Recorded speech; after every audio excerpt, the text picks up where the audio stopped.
All right, cool. Welcome, guys. I don't know if this recording, I don't know if this is gonna be shared or not. Maybe we'll just keep this one private, but unless we come up with some just incredible stuff that we have to share with the world. So we're gonna continue on prospecting. And we Okay, spent the so last couple of someone's coming in. Okay. So the last couple of weeks we really kind of have been devoting to prospecting, and we're gonna continue on it today. And prospecting is Jesus, it is more important than ever. It really is. And what you guys can see is that it has more of an impact than it did 6 months or 8 months or 10 months ago or 3 months ago. The market is starting to soften up. People have just become accustomed to the fact that interest rates are what they are, but now they really have to buy or they really have to sell. You know, people can put things on pause and put things on hold for a period of time. So people can put things on pause. Interest rates are up, they're 7%. Oh, I'm not going to buy anything right now. I'm not going to sell anything right now. Well, that's okay to put things on pause for a period of time. But what you'll find is that eventually the motivation bubbles up. And that's what we're seeing. Those of us on the team that are out there prospecting and actually doing lead generation, having real estate conversations every single day, you're seeing leads where you didn't see them before. Before you're just going through 10 and 20 and 50 and 100 and 500, door knocks or 500 or 1,000 cold calls or calling all your past clients and all your center of influence and nobody's doing anything. But right now, over the past week or two or three or four, I think we're starting to see people come out of the woodwork and say, you know what, we actually have to do something. And it's because that interest rate excuse, that interest rate objection only lasts so long before people genuinely have to buy and sell real estate. Remember, why do people buy and sell? They're getting married, they're getting divorced, they're upsizing or downsizing. Kids are going to college. They need something smaller. Maybe they're having a baby or two. They need something bigger. They just got a big job promotion. They want to buy something better. They're getting moved to a different city in or out of the area. These are life events that interest rates have no impact on. If you're getting transferred from Austin, Texas to, Poughkeepsie, New York, you're going to buy a house. You don't care what the interest rates are.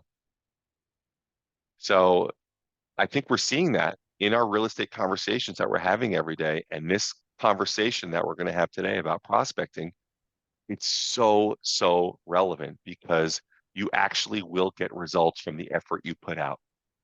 And it felt like that wasn't the case 4 months ago. 4 months ago, I felt like, God damn it, I'm beating my head against the wall. I'm talking to all these people every day, and I'm not getting results. Now we're starting to see results come again.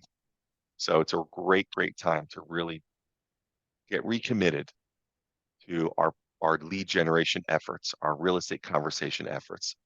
So the first point that we're going to go through today is this. The physical and mental environment that we keep while prospecting is critical to the results that we get. The physical and mental environment that we keep while doing our lead generation is critical. So physical environment, that's pretty easy, right? I mean, obviously, if you're going to show up, Mark, you're on the phones each day. If you're going to show up and your desk is cluttered with a bunch of crap and it's just like messy and there's papers all over the place and your email is pinging and going off and your cell phone's ringing, you're not going to be focused on that lead gen time frame. You're not going to be focused on prospecting. You're not going to be really kind of effective in your effort. And similarly, how about your mental environment? That's even more important. So certainly as important, if not more important than your physical environment. So our mental environment, the mental environment that we keep while prospecting is critical to the results. If you stayed up way too late, you went to sleep at 2 a.m., you got up at 7 o'clock, you're exhausted, you're watching the news in the morning and just learning about all this craziness that's happening in the world. You're checking social media and you're feeling less than everybody else because you don't have a new Louis Vuitton bag or a new, red Ferrari, or you haven't just taken a trip to freaking Egypt and riding camels across the, whatever it is, your mental environment. How are you going to get on the phones and really be powerful? But really pay attention to your physical and your mental environment. If you try and go out there and do lead generation every day and you're mentally just not there, you're not sharp, you're not positive. In fact, maybe you're feeling negative or depressed or beaten up or beaten down. Take a pause. Take a pause and ask yourself, what do I have to do to center my mindset? Who do I have to talk to? What do I have to read? What video I have to watch? Whatever it is, but really pay attention to the fact that your mental environment directly has an impact, a massive impact on the results you're going to get from prospecting. Next point, keep your ego in check while prospecting. There's no need to tell prospects how great you are.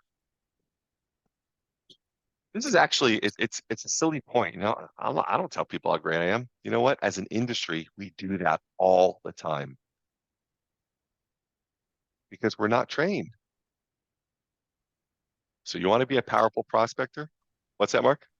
I was saying, actually, and usually what's behind that is some kind of insecurity. People have to, make themselves, I am such a, because there's some kind of, it just, it says something without, says something opposite or counterintuitive to what we might think it might be saying, is my point. That's right. I think you're 100% right. Maybe people aren't having the kind of success that they would like.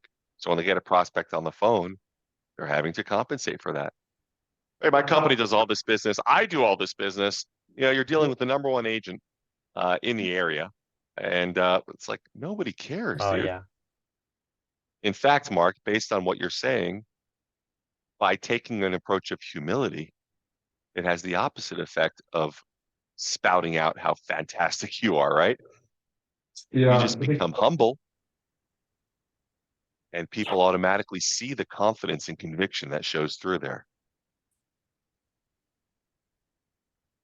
If you don't say a word, you show up, they assume you can sell their home. So many agents screw it up once they start opening their mouth and blabbing and saying all the wrong things. Bill. So keep your ego in check while prospecting. There's no need to tell prospects how great you are.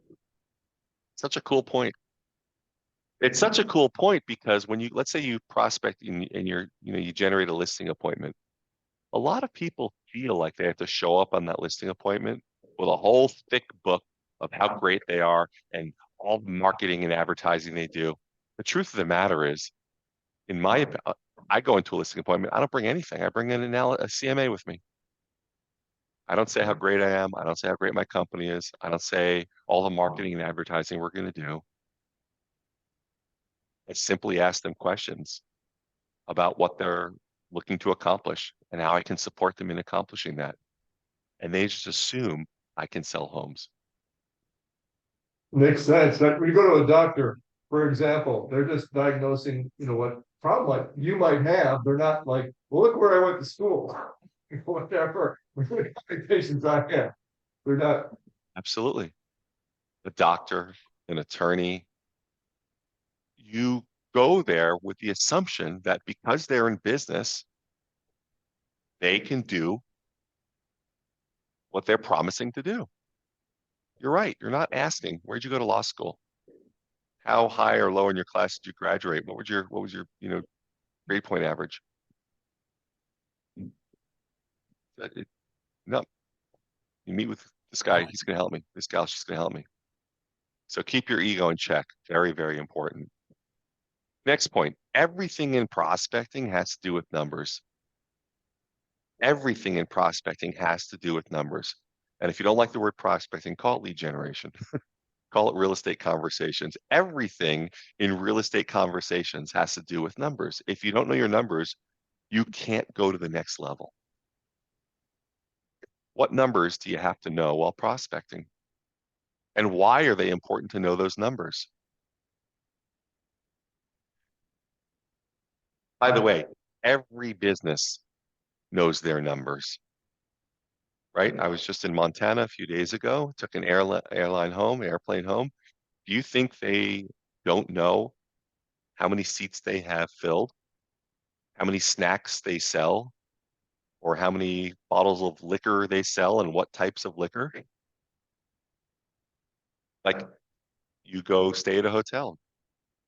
You think they don't know exactly how many rooms are sold each night and how much sales they've done in the bar and in the restaurants and they have a convention, aspect to that hotel? They must know their numbers. We must know our numbers. Everything in prospecting has to do with numbers. So what numbers do we have to know? Let's give an example of that.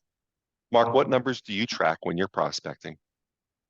Well, it's got starts with the dialer, so it picks up the number of dials and then the number of contacts, the number of bad numbers, the number of leads. Yeah, it's all, that system is kind of in place in the component that I use, the Okay. dialer. Yeah. Let's say you don't use a dialer. What if you want to just call your past clients in your center of influence? Or you want to go knock on some doors? How about just how many hours per day you're going to prospect? That's a number. I have a goal to prospect 2 hours today. That's a number. That's a number that I can hold myself accountable to, right? I have a goal to talk to 20 people today and have 20 real estate conversations. Get specific. And what is a real estate conversation? So when I actually ask someone if they have any intention to buy or sell any real estate, right? Like those are two very simple numbers. You want to start tracking numbers? Hours prospected, contacts made. Doesn't My have to be colleague that complicated. Sean, What's that? my colleague here, Sean, he with door knocking, he's very meticulous with his numbers. He got his book. One door knock, break down, how many. Yeah, Absolutely. yeah, it doesn't have to be sophisticated. Not, Yeah, no, it I'm just seeing has to what be he does. tracked Yeah. 100%. And now Sean, when he's tracking his numbers, watch, there's actually, you can track kind of how you're doing internally. You can track the market externally. Sean happened to be door knocking at a time when the market was really brutal. Like somebody pulled the emergency brake on the market, you know, 12 months ago, and you were door knocking during that time. And you knew how many times you were talking to people, how many leads you were getting, and how much business you were getting. It was tough out there, though. Now you're going to start to see as you talk to people, you're going to get more leads, more appointments, more listings. Part of it is the market, part of it is your skill set, part of it is your mindset. But tracking those numbers, if you don't track your numbers, you really don't have a business and you can't go to the next level. If you're going to prospect 3 hours a day and talk to 30 people a day, and you do that for a year, let's say you do 6 transactions because of those efforts. I don't want to do 6 transactions. I want to do 12 transactions. All right. Well, I can track my numbers. I can either talk to twice as many people or I can get twice as effective. I can get twice as skilled. I can ask for the appointment and I can close twice as hard. Right. So it could be a combination of things. So the point is that by tracking some very simple numbers, you can actually improve your results. Really, really cool. Next point. Remember, you are the only person in the way of finding the next prospect who wants to list or buy from you. You're the only person in the way of doing that, having positive or negative results. Let's not blame the market. Let's not blame the prospects. Let's not blame other agents. I went on a listing appointment that I did not get over the weekend. Didn't get it. Another agent got it. That's not his fault. Oh, that jerk. I can't believe he got it. No, it's my fault. I could have made a better presentation, right? We have to take 100% responsibility. So remember, you're the only person in the way of finding the next prospect who wants to list a home with you or buy a home with you. Now, maybe you think it's a little brutal, but It's so great to be just like 100% responsible everything that happens in our business, because then we can do something about it. If we're blaming it on the market, no, no, no, rates are at 7%. No one's buying, no one's selling. Oh my God, we can't do anything about that. What are we going to wait for rates to come down? What if it takes 6 months? Oh, I won't do business for 6 months. Not me. I don't want to do that. Neither do you. Let's take 100% responsibility. And it starts with saying the only person in the way of getting my next appointment, the only person getting in the way of me finding my next buyer lead or seller lead is me. So what do I have to do to get better? What script do I have to learn? What do I have to practice and role play?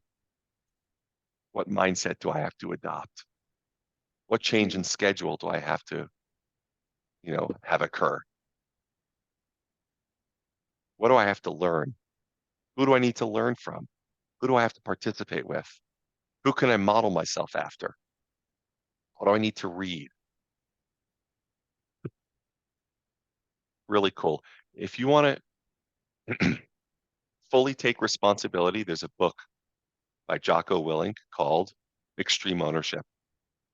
It is such an incredible book, but it really teaches you to take 100% ownership. Not even like 95% ownership. No, come on. Some of it has to be like the market's fault. Don't accept that. Take 100% ownership, because then you have 100% control over your future, your financial future, your business future. Next point. Remember, prospecting is not about you. It's about them. Goes along with the same point we covered a few points ago about keeping your ego out of the way. Prospecting is not about you. It's about them, which really it makes it so much easier, because what's the best? There's a speaker named David Long. He was a Mike Ferry coach, then he became a speaker, and I don't know what he's doing now. He's probably still coaching. But he would always say, selling is not telling. Selling is asking questions. That's what he would say. Selling is not telling, selling is asking questions. So what does that mean? Selling is not telling how great you are, how you're number one, how you're the best salesperson that ever graced the earth, how you're so smart and so successful, right? Selling is asking questions, right? Who, what, where, when, why, how? When do you plan on moving? How long have you lived in this address? Where did you move from? How did you happen to pick this area? If you were to move, where would you go next? When would that be? What's important about the move? What happens if you don't move? Tell me about your motivation. What brings you there? How important is it to you? Like just questions, questions, questions. The coolest thing is, as you ask questions to people, when they answer your question, they're giving you the exact ammunition that you can feed back to them to encourage them to buy or sell a home.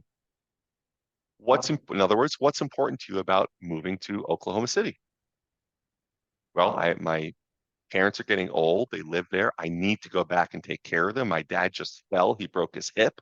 My mom can't take care of him. Oh my gosh, I get it. Like, it's really important for you to get back home. And when would you like to be there? Like yesterday, I need to be there immediately. So then when you put their home on the market and they get an offer, that's 55,000 below their asking price, they're saying, I'm never going to accept this goddamn offer. How could they be so, you know, uh, rude to make me an offer 55,000 below my asking price? Listen, is not making this deal work going to get you any closer to your folks in Oklahoma City? You said you wanted to be there. This offer is going to get us there. So let's come up with a reasonable response counter so we can put this deal together and get you to be with your parents. Let's put our emotion aside and see how we can make this deal work. It's all about asking questions. A few more points. While prospecting, stay mentally focused on the following thoughts. Okay? Because prospecting, lead generation, real estate conversations, it's not always easy. But when you're doing it, stay focused on the following thoughts. Thought number one, there is somebody in my marketplace that wants to buy or sell today. Let's find them. And that's a true thought. There are people within a mile of where we all are right now that are getting ready to list their home, like today or tomorrow. They have to sell. That's thought number one. There's somebody in my marketplace that wants to buy or sell today. Let's go find them. Thought number two, every no brings you closer to a yes. Every no brings you closer to yes. When you're prospecting, do you get more yeses or nos? It'd be nice if we got more yeses. That'd be awesome. When do you plan on moving? Tomorrow. Come on out. Second call a day. When do you plan on moving? Immediately. I need to see you. You get more no's than yeses, but understand that every no brings you closer to a yes. It really is just a numbers game. When you talk to enough people, you get a yes. So as you're getting those no's, it's okay. It's not reality to not get no's. No's are part of the process. You got to, in fact, love the no's. You got to appreciate the no's. You can't have success without the no's. Let's bring on people saying no. Let's bring on some degree of rejection. By the way, they're not rejecting you. They just don't need to buy or sell right now. But getting through those no's, you have to get through them.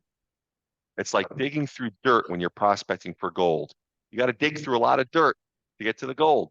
You got to dig through a lot of no's to get to the S's. And that's okay. That's the game. And the third thought to focus on while prospecting is a simple process, but it's not an easy one. There are no shortcuts to any place worth going to. There's no shortcuts to any place worth going to.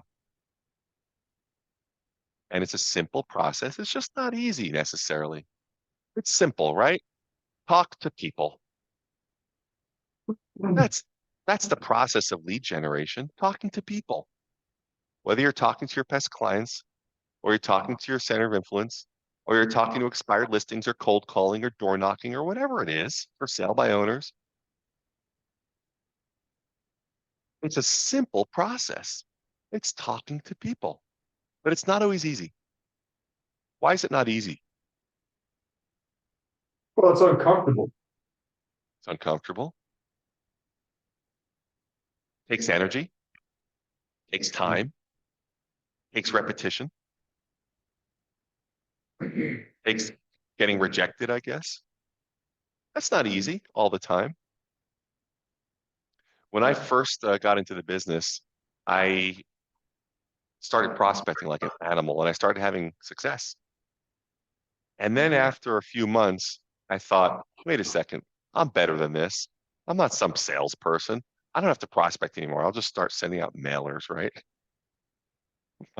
Everything just crashed and burned. And then what happened was I started to meet agents that were really heavy duty prospectors, people making 500 or 800 or a million or $1.5 million per year that just prospected 3, 4 hours a day.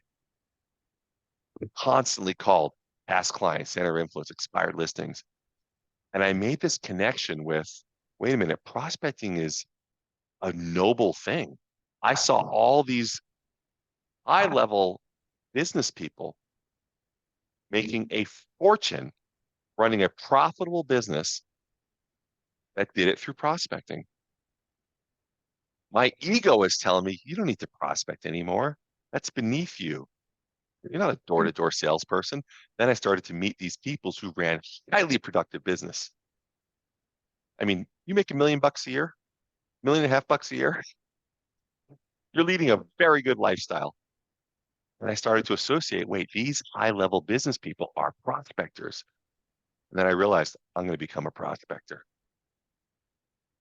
And now it was a sense of pride for me to be a prospector because I was really going out there and helping people. Next point. There are 3 opportunities for business with every person whom I talk to.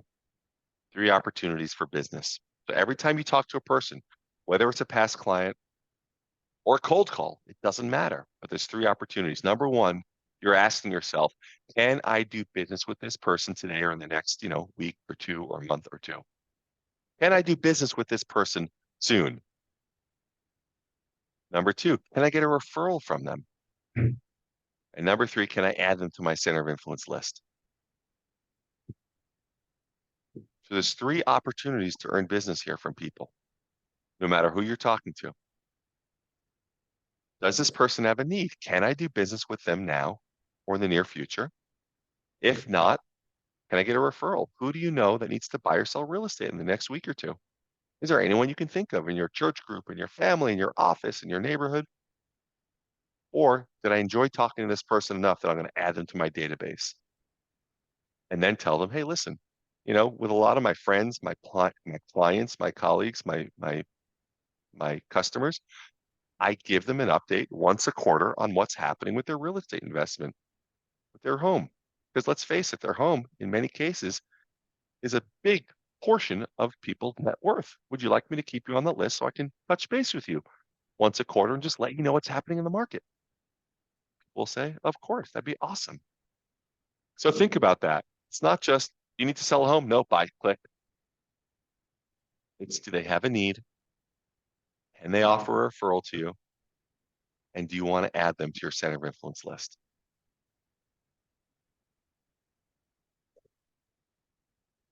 And the last point, I can't let someone else's response to my prospecting determine my future. I can't let someone else's response to my prospecting determine my future. When you're prospecting, you're talking to the people out there, whether it's you could be a great past client. Maybe I caught them on a bad day. Maybe they just stubbed their toe and then picked up the phone. They're in a rotten mood. Maybe they just lost their job and they snap back at me when I call them. I can't let that person's response control my prospecting future, my business future, right?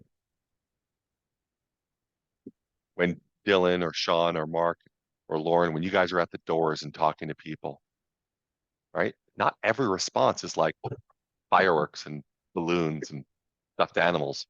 Some people are just like, don't ever come back here again. Oh, it's rare. It happens. Are we going to let that response determine our future? I hope not, right? Because in many cases, the very next door is usually like a hot lead. Like that happens. Mark, how many times have you told me, like, God, I got to the end of my day and I was just ready to like call it in. And I realized I still have 3 minutes left. I'm going to make one more call. And that one more call turned into a lead. Yep. So don't let people's responses. What about like, I remember when I first started out, I worked in a big office in Torrance and I was just standing up and like yelling and screaming all day. People picked up their crap and moved to a different desk. They complained to the broker, like, Klapper doesn't shut. Can you get him to be quiet? The broker's like, nope, he's on the phone. Let him call. No, I'm not going to let other people's responses, right? And none of us should do that.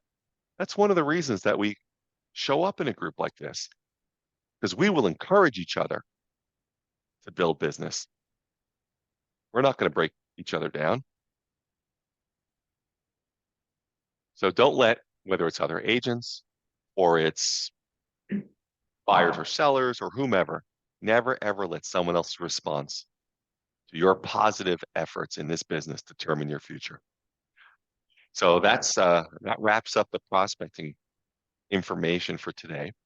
Does anybody, if you want, open the mics? Is there anything that anyone's having challenge with that we can work through as a group, whether it's regarding prospecting or any aspect of the business, mindset, appointments, schedule, buyers, sellers, anything at all?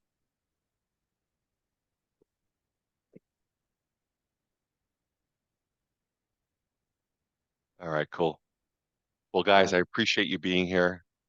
Now is the time to seriously just like get focused because I'm seeing it and a lot of other agents are seeing there's like a chink in the armor. There's a crack in the armor, right? There's like the motivation is starting to seep through and people are starting to transact again, even with the high interest rates. we're seeing it, and a lot of you are seeing it. So just get focused and get in there and have some fun. Guys, thank you for being here. Go crush it. Have a great week, and I'll talk to you next week. Be well.